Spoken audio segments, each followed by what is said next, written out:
में इस बात से कोई फर्क नहीं पड़ता कि आप 1 साल से पढ़ते आ रहे हैं या 1 महीने से पढ़ते आ रहे हैं। लेकिन अगर आपने एग्जाम के दिन उन 3 घंटों में जिस तरीके का प्रदर्शन कर दिया, वही प्रदर्शन ये डिसाइड करता है कि आपके नंबर कैसे आने वाले हैं। क्योंकि बहुत बार ये होता है कि 1 साल से अच्छी तैयारी करने वाला स्टूडेंट्स भी अपने उस 3 घंटे में अपना बेस्ट नहीं दे पाता, और बहुत सारे स्टूडेंट्स जो सिर्फ 1 महीने से ही अपने एग्जाम्स की तैयारी की शुरुआत किए हैं, वो काफ़ी बेस्ट अपना दे देते हैं और उनसे ज़्यादा नंबर लेके आ पाते हैं। तो कारण क्या है? कारण है पेपर हल करने का सुपर तरीका उनको नहीं पता। अगर आप एक ऐसे स्टूडेंट हैं जिनको एग्जाम से पहले ये सुपर तरीका नहीं पता, तो ये वीडियो आपके लिए है। क्योंकि इस वीडियो में हम ये जानेंगे कि पेपर को कैसे सॉल्व करें, क्वेश्चन पेपर्स को किस तरीके से स्मार्ट रणनीति के द्वारा सॉल्व करें कि निर्धारित समय के पहले ही हम क्वेश्चन पेपर को सॉल्व कर चुके हों और बाकी के समय में हम उसको रिवीजन कर रहे हों। जानेंगे इस वीडियो में। सबसे पहले तो आपको ये समझना है कि आपको एक कहानी अपने दिमाग में फिट कर लेनी है, वही कछुए और खरगोश वाली, जिसमें दोनों के बीच रेस लगता है कि ए पॉइंट से बी पॉइंट तक सबसे तेज कौन पहुंचता है। दोनों साथ में रेस प्रारंभ करते हैं। कुछ किलोमीटर चलने के पश्चात खरगोश को यह लगता है कि अरे कछुआ तो बहुत पीछे रह गया है, उसकी कहाँ औकात है मुझे बीट करने की, और वहीं पर रुक के आराम करने लगता है। कुछ देर बाद उसको नींद लग जाती है और जब उसकी आंखें खुलती हैं तो वहीं पे वो धरा का धरा रह जाता है, क्योंकि जब वो देखता है कि कछुआ अपनी मंजिल को पार कर चुका है तो उसको पछताने के सिवा और कुछ नजर नहीं आता। वो इसलिए क्योंकि उसने चला तो सबसे पहले था, उसने बहुत तेजी के साथ दौड़ते हुए कछुए को शुरू में कई किलोमीटर पीछे छोड़ दिया, लेकिन स्मार्ट स्ट्रेटजी ना होने के कारण, एक स्ट्रांग माइंडसेट ना होने के कारण वो हार गया। वैसे ही स्टूडेंट, अगर आपको एग्जाम का पेपर मिलते ही आप क्वेश्चन को हल करना शुरू कर देते हैं तो ये अच्छी बात नहीं है। यह आपको बहुत बड़े गड्ढे में पहुंचा सकता है। आपको लगता होगा कि जितनी जल्दी पेपर मिले, जितनी जल्दी मैं क्वेश्चन को सॉल्व कर लूं, उतना ही ज्यादा नंबर आपको मिलेगा। लेकिन नहीं, क्वेश्चन पेपर पढ़ने के लिए 15 मिनट मिलता है, वो इसलिए मिलता है ताकि उस 15 मिनट में आप अपनी स्मार्ट रणनीति के द्वारा, आप अपनी स्मार्ट स्ट्रेटजी के द्वारा अपने दिमाग में ये प्लानिंग करें कि पूरे क्वेश्चन पेपर को आप कैसे सॉल्व करने वाले हैं, या पूरे क्वेश्चन पेपर में जो प्रश्नों का पैटर्न आया है उसको कितना हद तक आप सॉल्व करने वाले हैं।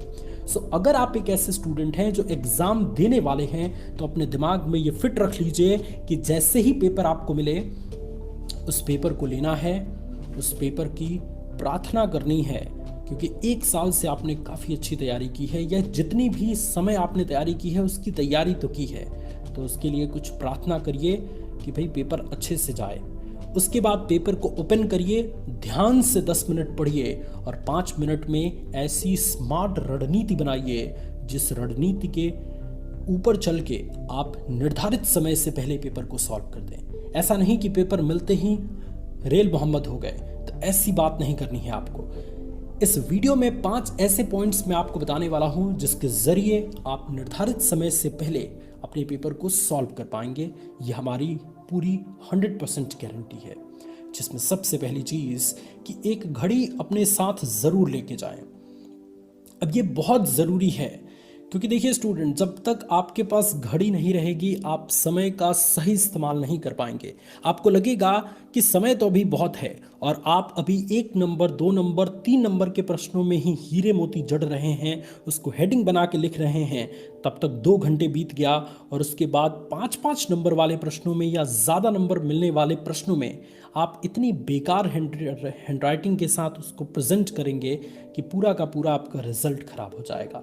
इसलिए एक घड़ी आपको ये हमेशा बताती रहेगी कि आपके कितने प्रश्न सॉल्व हो गए और आपके पास कितने समय अभी बचे हैं। इसलिए एक घड़ी अपने साथ ज़रूर लेके जाएं, चाहे कुछ जाए चाहे ना जाए। आपका प्रवेश पत्र, आपका पेन और आपकी एक घड़ी आपके साथ ज़रूर जानी चाहिए। दूसरी चीज़ जो आपके पेपर को सॉल्व करने में और निर्धारित समय से पहले सॉल्व करने में काफ़ी ज़्यादा हेल्प करेगी वो ये है कि शॉर्ट क्वेश्चंस पे ज़्यादा समय ना दें। भाई देखिए, मैंने बहुत सारे स्टूडेंट्स को ये गलती करते देखा है। पेपर जैसे ही मिलता है, भाई एक साल की एक्साइटमेंट होती है, क्या गर्मी, क्या जाड़ा, क्या बरसात, सभी में बच्चों ने मेहनत किया है। तो क्यों ना सबको दिमाग में ये आता है कि क्यों ना सभी क्वेश्चन को हीरे मोती जड़ के हम लोग उसको सॉल्व करें ताकि एग्जामिनर हमें ज़्यादा नंबर दे। और यही माइंडसेट सबके स्टूडेंट्स के दिमाग में रहता है और शुरू के 1 नंबर, 2 नंबर, 3 नंबर मिलने वाले प्रश्नों में हीरे मोती जड़ के मार हेडिंग ये वो बॉक्स बना के हम पूरा का पूरा उसको आकर्षक बनाते हैं। लेकिन 2 घंटे बाद जैसे ही पता चलता है कि अभी तो बहुत बड़े बड़े प्रश्न हैं और उसको करने में कम से कम 2 घंटे और लगेंगे, तो उसके बाद जो हम रेल मोहम्मद होते हैं कि हम ये नहीं देखते कि हमारी हैंड राइटिंग कैसे जा रही है, कुछ गलतियां हो रही हैं कि नहीं, कुछ टॉपिक्स छूट रहे हैं कि नहीं, बस लिखते जाते हैं और वहीं पे सारा का सारा मामला खराब हो जाता है। तो क्यों ना शॉर्ट क्वेश्चन पे कम समय दे, क्योंकि शॉर्ट क्वेश्चन एक ऐसे क्वेश्चंस होते हैं जिसमें सिर्फ आंसर देखता है एग्जामिनर कि अगर आपका आंसर आ चुका है आपको पूरा का पूरा नंबर दे दिया जाएगा। क्योंकि 2 नंबर में 1 नंबर में क्या ही काटेंगे एग्जामिनर अगर आपका आंसर आ गया है तो। इसलिए शॉर्ट क्वेश्चन पे कम से कम समय दें, फटाफट से 1 लाइन में, 2 लाइन में, 3 लाइन में उसका आंसर लिख के आगे बढ़ जाए। कोई ज़रूरत नहीं है उसको हीरे मोती जड़ने की, कोई ज़रूरत नहीं है हेडिंग बनाने की। हेडिंग बनाना, हीरे मोती जड़ना ये बड़े बड़े प्रश्नों में होता है, तभी जाके आपका कॉपी पूरी तरीके से अट्रैक्टिव दिखेगा, आकर्षक दिखेगा। सो दूसरी चीज़ ज़रूर इस्तेमाल करें, शॉर्ट क्वेश्चन पे ज़्यादा समय ना दें। तीसरी चीज़ कि जो प्रश्न नहीं आता उसे बाद में करने के लिए छोड़े, उस पर समय बिल्कुल वेस्ट ना करें।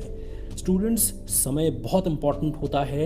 ये पूरे 1 साल की जो तैयारी आपने किया है, इसी 3 घंटे में उसको बयां करना है कि आपने कितना मेहनत किया है अपने एग्जाम्स के लिए। ऐसी स्थिति में थोड़ी सी लापरवाही, थोड़ी सी बेवकूफ़ी आपको काफ़ी अंदर, काफ़ी खाई में ढकेल सकती है। तो क्यों ना आपको जो प्रश्न नहीं आते हैं उसको बाद के लिए आप छोड़ दीजिए। एग्जाम का ये रूल होता है कि जो प्रश्न सही से आपको आता है, कॉन्फिडेंस के साथ आपको आता है, सबसे पहले आपको उससे करें। आपके बड़े बुजुर्ग यही कहे होंगे आपको, और मैं भी आपको यही कहता हूं कि जो प्रश्न आपको पूरे कॉन्फिडेंस के साथ आते हैं उसे आप first, second, third, fourth, fifth ये सभी पेजों पर उसको रिप्रेजेंट करिए। क्योंकि शुरुआत का अगर प्रेजेंटेशन आपका अच्छा रहेगा तो आपको नंबर काफ़ी अच्छा मिलेगा। और बाकी जो क्वेश्चन नहीं आते हैं उसको बाद के लिए छोड़िए। समय मिलेगा तो ज़रूर उसको आप रिवाइज करेंगे, प्रैक्टिस करेंगे। अगर उसका आंसर आ जाता है तो आप उसको भी इंक्लूड करेंगे अपनी उत्तर पुस्तिका में। लेकिन जो प्रश्न नहीं आता उसके ऊपर समय बर्बाद नहीं करना है। चौथी चीज़ कि कॉपी अपनी साफ और उत्तर पुस्तिका को जितना हो सके आकर्षक बनाएं। भाई देखिए, गोजापाती बहुत स्टूडेंट्स करते हैं क्योंकि उनके पास एक स्मार्ट रणनीति नहीं होती। एक चालाक स्टूडेंट्स वही है जो ये समझता है कि हमने 1 साल अच्छी तैयारी की है तो कैसे भी मुझे कुछ नहीं करना, कोई जल्दबाजी नहीं करनी। ऐसा करना है कि समय से पहले भी मेरा पेपर ख़त्म हो जाए और अच्छे तरीके से भी रिप्रेजेंट होना चाहिए। इसलिए कॉपी को अपने दिमाग में ये बात रखें कि चाहे कुछ भी हो जाए मुझे गोजपात नहीं करना है, उसको बैड इंप्रेशन उसमें नहीं क्रिएट करना है मुझे। तो इसलिए कॉपी को बिल्कुल साफ लिखें, थोड़ा दूर दूर पे लिखें ताकि एग्जामिनर को आपकी लिखी गई चीज़ें समझ में आए।